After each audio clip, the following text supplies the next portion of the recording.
November 15லேருந்து 21 வரைக்கும் இந்த new born week celebrate பண்ணுறோம். நியூ பார்ன்ஸோட ரொம்ப இம்பார்ட்டண்ட்டான ஃபுட் என்ன அப்படின்னா பிரெஸ்ட் மில்க் தான்.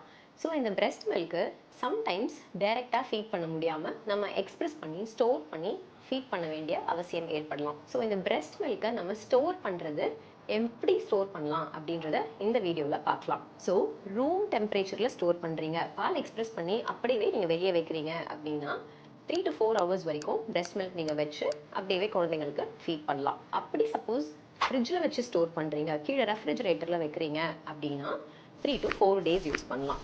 இதே ரொம்ப நிறையா பால் வருது, ஃப்ரீசரில் வைக்கிறீங்க அப்படின்னா 3 to 6 months வரைக்கும் நீங்கள் ஃப்ரீஸ் பண்ணி ஸ்டோர் பண்ணலாம்.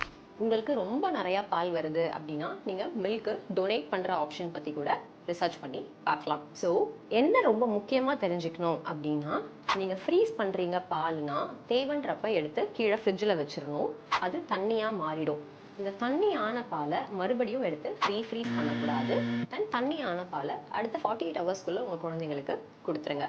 ஸோ ஃபஸ்ட்டு 6 months சப்போஸ் உங்கள் பேபிஸ் உங்ககிட்ட டைரெக்டாக ஃபீடே பண்ணலனாலுமே நீங்கள் பிரெஸ்ட் மில்க் எக்ஸ்பிரஸ் பண்ணி உங்கள் பிரெஸ்ட் மில்கே உங்கள் குழந்தைங்களுக்கு எப்படி ஸ்டோர் பண்ணி கொடுக்கலாம். ஸோ பிரெஸ்ட் மில்க்கு ரூம் டெம்பரேச்சரில் வைக்கிறீங்கன்னா 4 hours, ரெஃப்ரிஜரேட்டரில் வைக்கிறீங்கன்னா மேக்ஸிமம் 4 days, ஃப்ரீசரில் வைக்கிறீங்கன்னா 4 to 6 months.